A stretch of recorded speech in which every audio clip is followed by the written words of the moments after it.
So let's okay. let's go with it. So hello, my name is Bovermann. I'm an independent artist, not related to any thing, at least for this talk.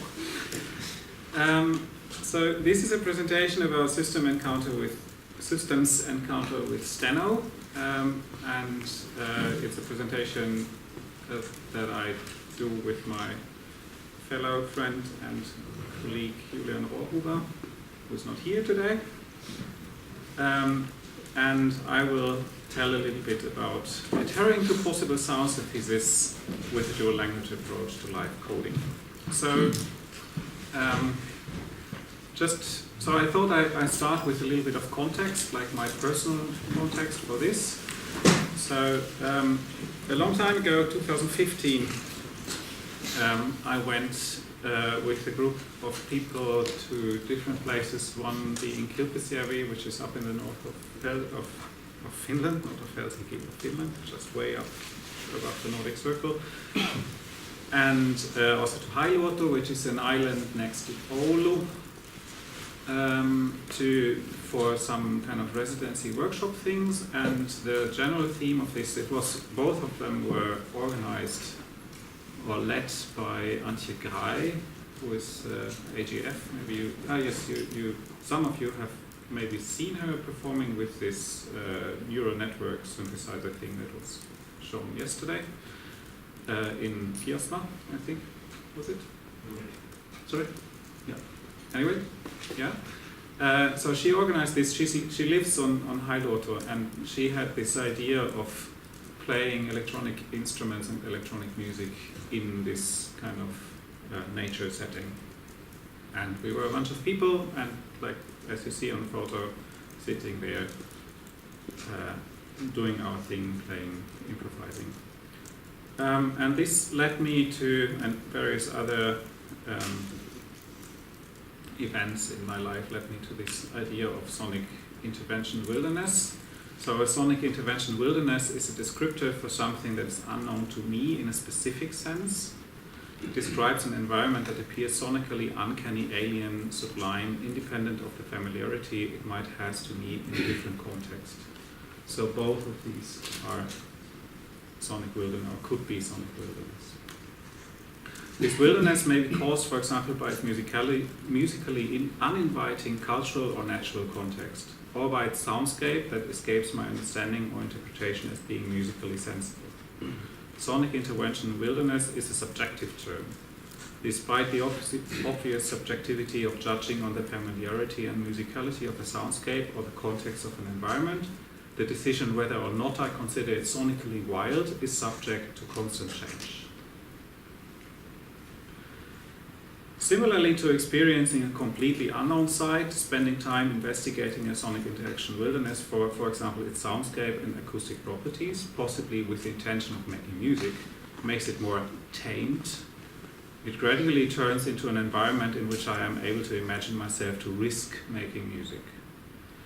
Simultaneously to the process of this development of musical conception of a site caused by personal experience, which effectively turns it into a musically known site, I run into the dangers of getting less flexible in reinterpreting my observations. Dangers because my personal understanding of making music, opposed to performing or composing, is grounded in curiosity and exploration. It's kind of my personal way of doing things, which both are qualities that require an openness for reinterpretation. While I want to get to know the site in order to make music there, I want to keep it fresh and extend the time in which it surprises me. So, in this context, I asked myself, what are strategies for me for performing in such a sonic interaction wilderness? And there are different ideas that you can see there. It's kind of like decisions in which direction this could go. And I have this kind of utopian, iterative cycle, utopian because I never stick to it, which is like you design something, you build something, then you play it and practice and refine and repeat. And one specific thing that struck me as natural to my way of dealing with things is using live coding in this kind of situation with a computer.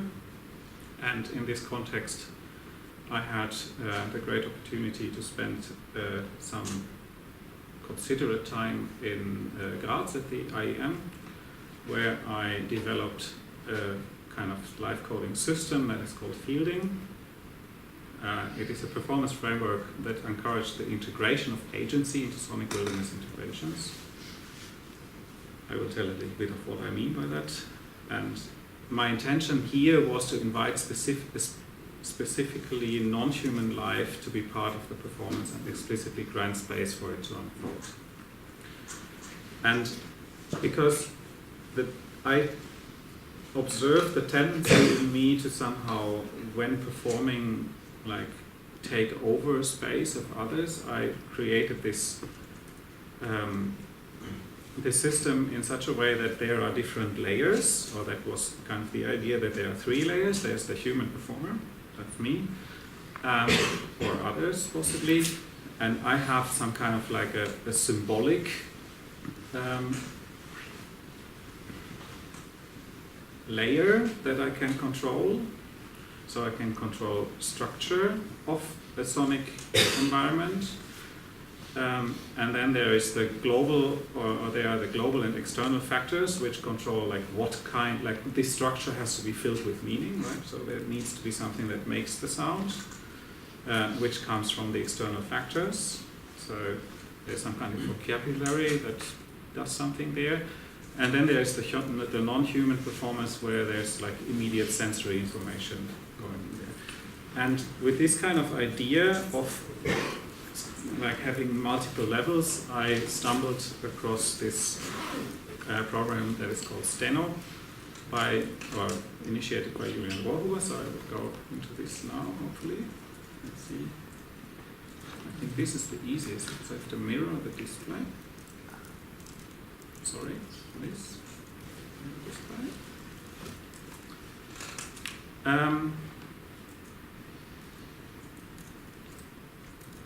And of course, this is the one.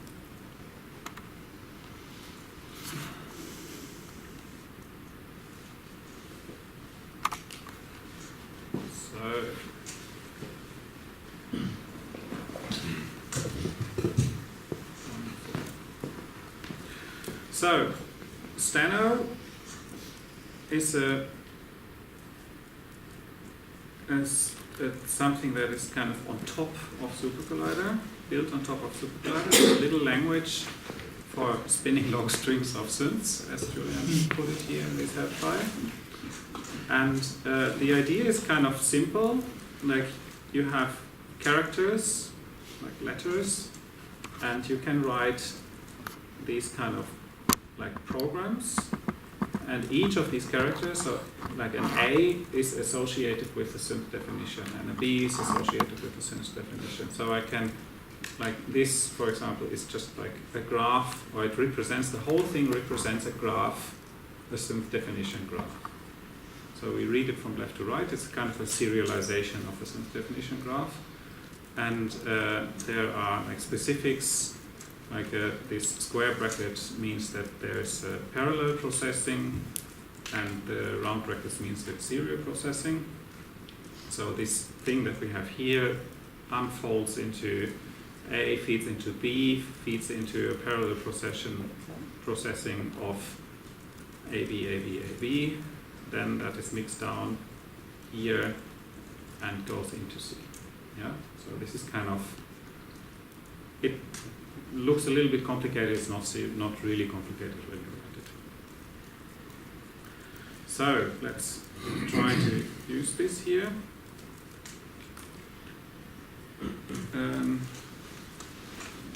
So first of all, I need to boot the server. That's very important. And then I create this Steno thing. I can I define a source, which is Quelle in German, and Julian decided that this is a good way to name it. And I can define, so there are sources and filters. That's kind of a differentiation. Why is that thing there? I don't want it. Yeah, so there are sources and filters that I can do, and they do different things. A source generates and a filter processes. So I can create these, and then I can make some sound.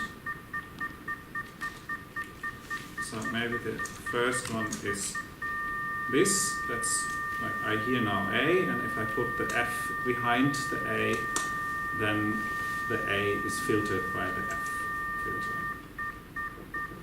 Yeah, and because there's a random function, it now sounds different than before. Like there's a different speed.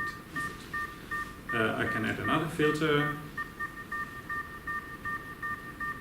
and I can add multiple instances of things. That's kind of the main difference, maybe also to this kind of node proxy system, that I do not have like one singleton definition of what is happening, but I have like one definition that I can use many times.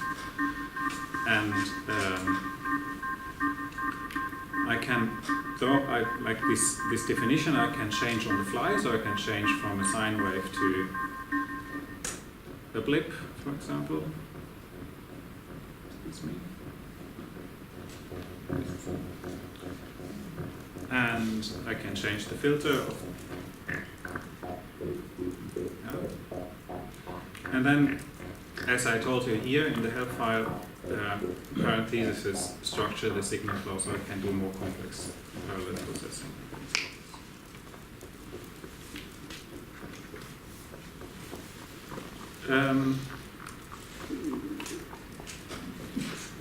You can look at what is currently running with this command line. You can resend everything. Then it sounds different because there are these random generators, random effects in there. And I can show the whole tree, and this is the interesting part because this is like this. I plot the tree of the server, and what you see is that there are. I don't know if you actually see this. Yeah. The server, that there is a very, very direct representation or like mirror of what is actually here in the representation on the server. So everything is done with buses on the server. So the UGents write to buses, and the UGents, the SyltDevs write and read from buses. And there's one thing that is going through the order of execution that happens here. It's not super important for using it. But it is very efficient, and it is kind of like, I would call it very elegant. It's very complicated to write, to implement, and to find errors, actually. Yeah, there's this little nicety that you can not only write the commands by doing this kind of complicated thing, because it's a live coding environment. There's a way of doing, of pushing. There's a way of writing like shorthands. So there's this idea of having a preprocessor on top of the supercollider language that looks for these minuses, and then everything behind will be evaluated as a steno thing. So like this.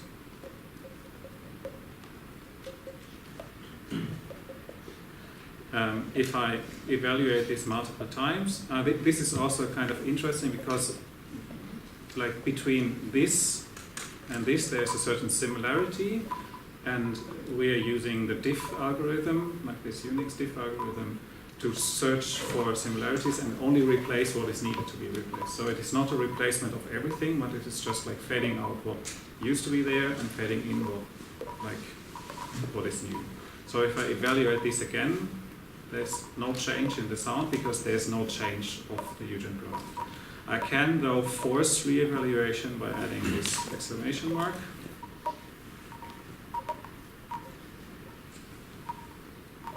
Not such a good example because you don't hear it. And I can put the exclamation mark either in front or in back. Yeah.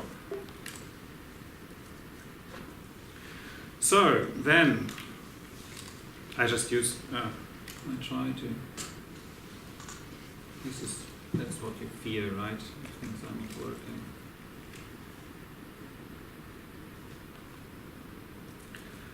Named control is the...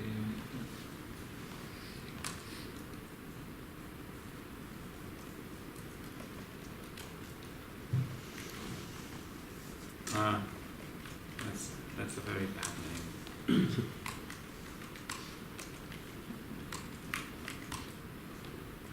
Yeah, sorry for that.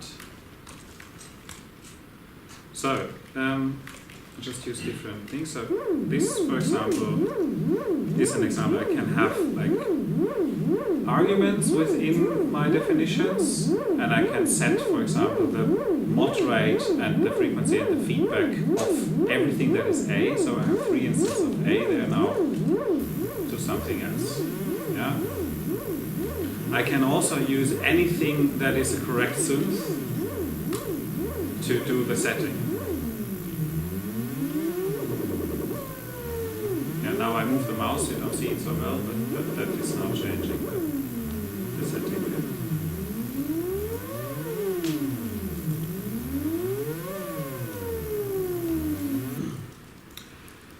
I can, however, also like set global parameters for everything that has a frequency, for example.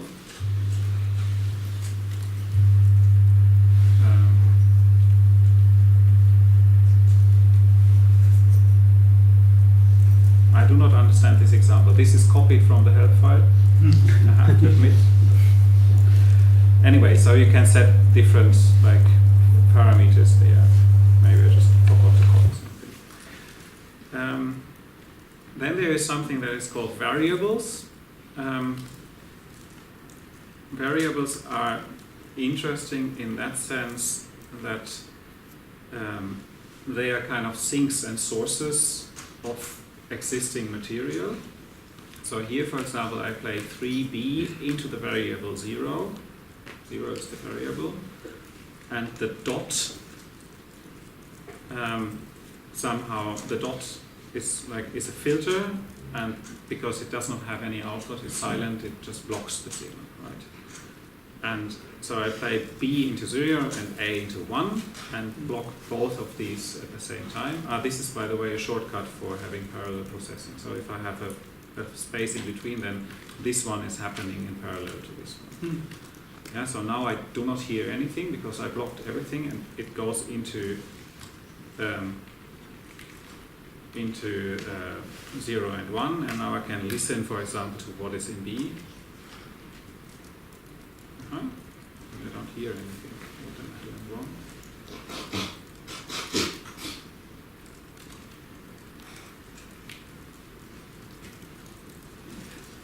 I do hear something.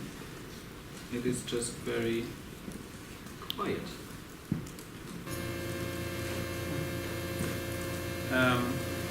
And I can listen to the one as well, and I can filter this.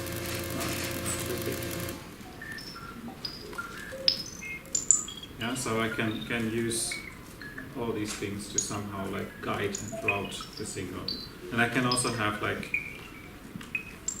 several of the zeros. So now, somehow. Then there is also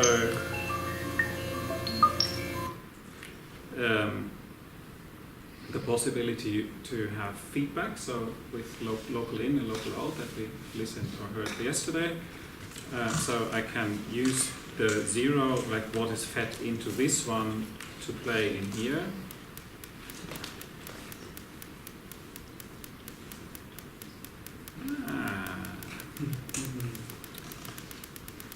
And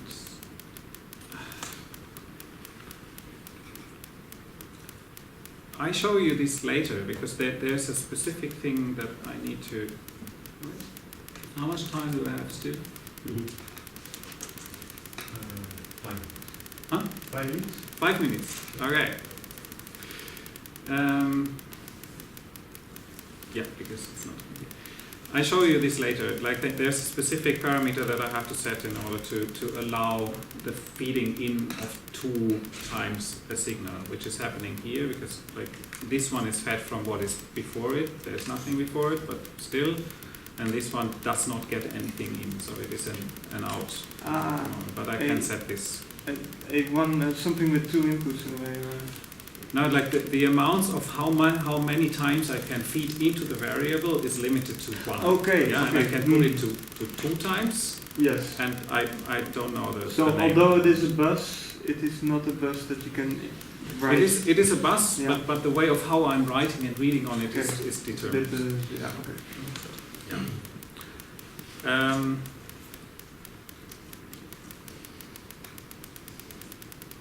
Yes. There it is. That's the one. The assignment needs to be 2, and then I get.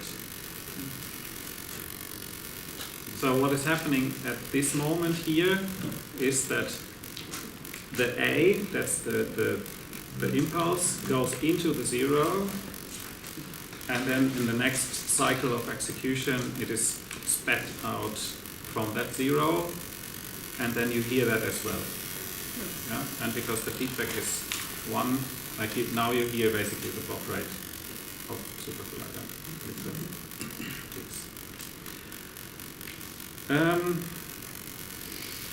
That is more or less it for this.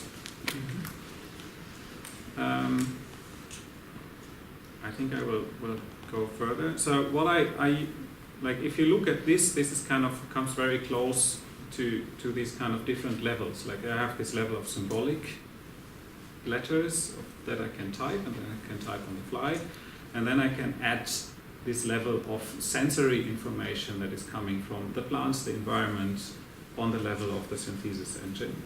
And I can do also a change of, like, depending on the weather or what is there, of what kind of synthesis engines are used. So I kind of built around this thing that I call systems encounter, which is kind of my performance system also for tonight.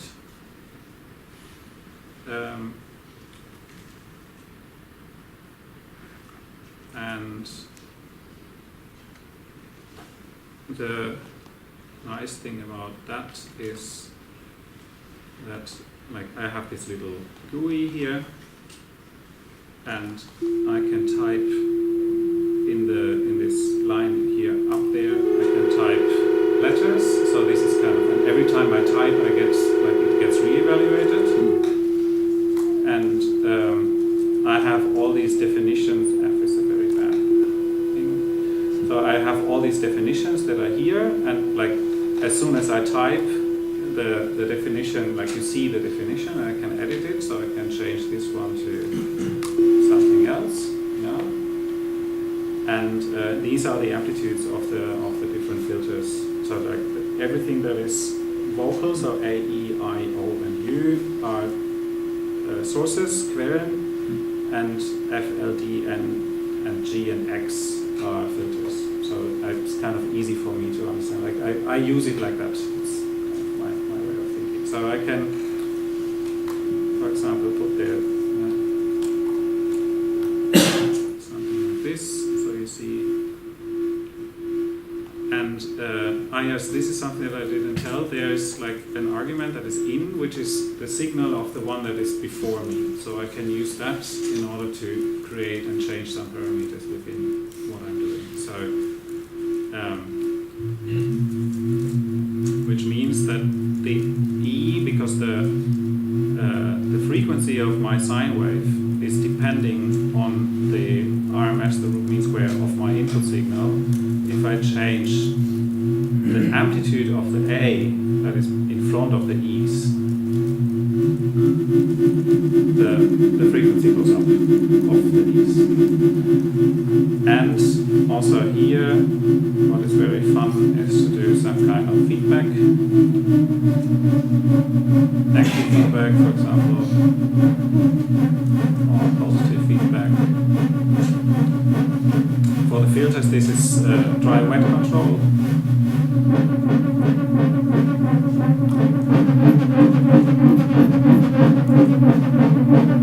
And very nice is D, delay, that is depending. The delay, because that is depending on amplitude of the signal that is in front of it.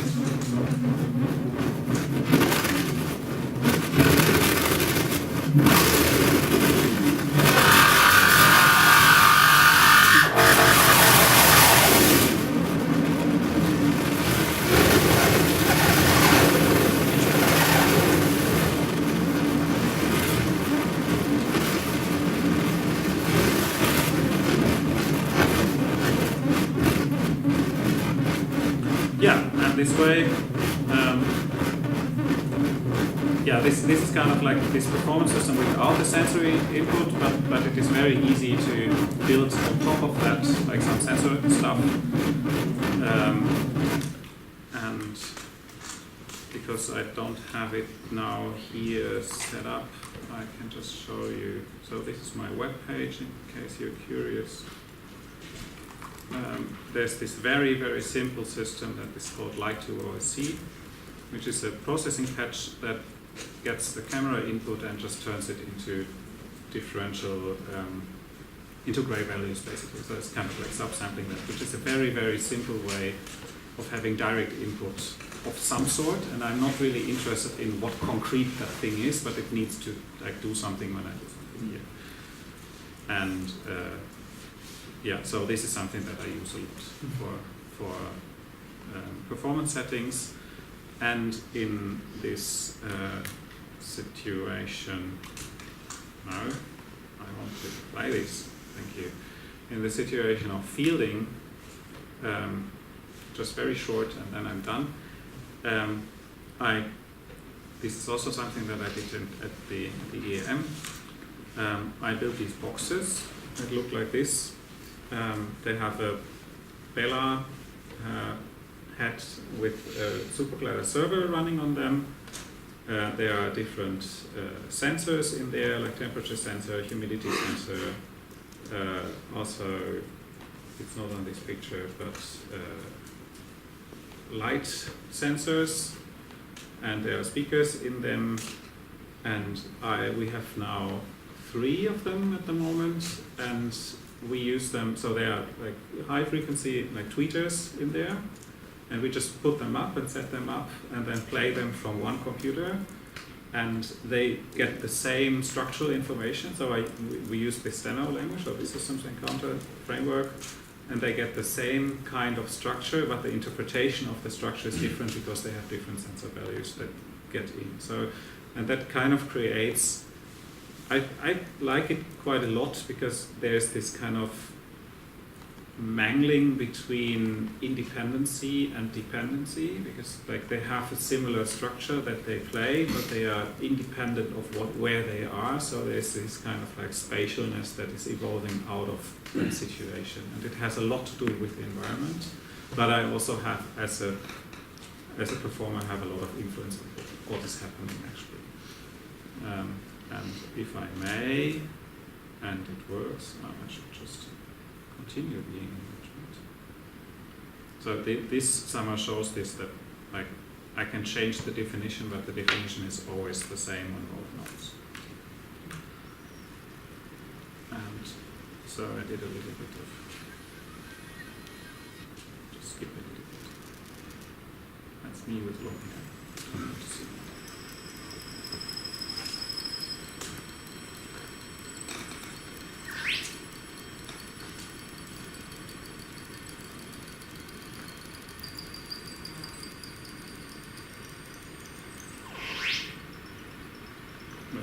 Me with long hair.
Yeah, and they continue playing when I go away because they have wireless connection. They just do what they do, so I can just leave them as some kind of installation.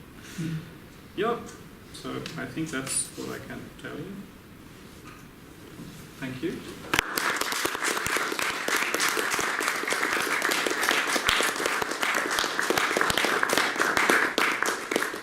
Thank you, Theo. If somebody has a short comment or question? Actually, I have two questions, if I may. The first one is a technical. I saw you went from mono to stereo. How do the Steno and your system deal with buses? If you have yeah, that's like more buses, or if you have a different number of buses, can you do that? so. I have to in the beginning. I have to declare how many buses there are. So this is the wrong thing. So there. This number is the number of channels. So I have to set this initially to the number of channels that I want.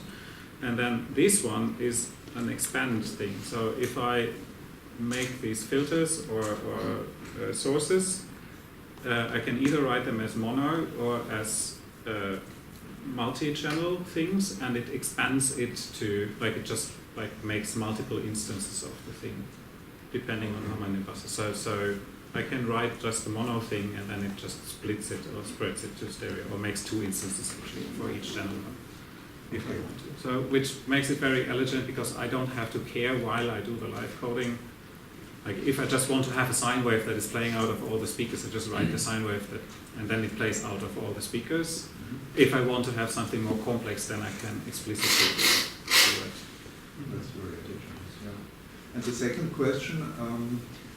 This is a wonderful meta system, but did this also trigger your thinking about synthesis? So you're using it mainly for live coding, and did you get some ideas how to do other types of synthesis you haven't thought about before? I think it's a very good question, and what happens here is, I think for you that is the impression of what you got, at least I would. Is that is somehow interesting, but I don't understand what these letters are doing and why is the sound that I hear now. You see these letters and you have no idea why it is actually sounding exactly like that. And the funny thing about this is that I have all these little chunks of sound synthesis definitions that are mostly sine and squares and little LFO kind of things, and they somehow start to interact with each other in a very, very complex way that I do not really understand while I'm doing it still. But I have an idea of what is happening, and I have an idea of what might change when I change something. And so I go into, it was really truly liberating to have this system, because I'm not so much occupied with writing the code anymore while doing this, but I just type letters and I explore what kind of sounds are coming. And I come to a complexity so easily that I am not able to do just by doing generative synthesis on its own with all these complex interrelations of the thing. So it's not on a Eugen level, this kind of novel thing, but I don't do additive synthesis with it. I don't do subtractive synthesis or granular synthesis. It's kind of like a mixture of everything. It's kind of like throwing it all into a box and shaking it a little bit, and an informed shaking of the box. Okay. Thank you, Theo. I think that there must be some other comments, but we're a bit behind. Could you keep it for the intermission? Is it fine? It's just a quick question. Okay. Now, at the beginning, you had a set of opposites. Yes. Why is feedback the opposite of resynthesis? That was a very simple 4 seconds. Well, it's obvious.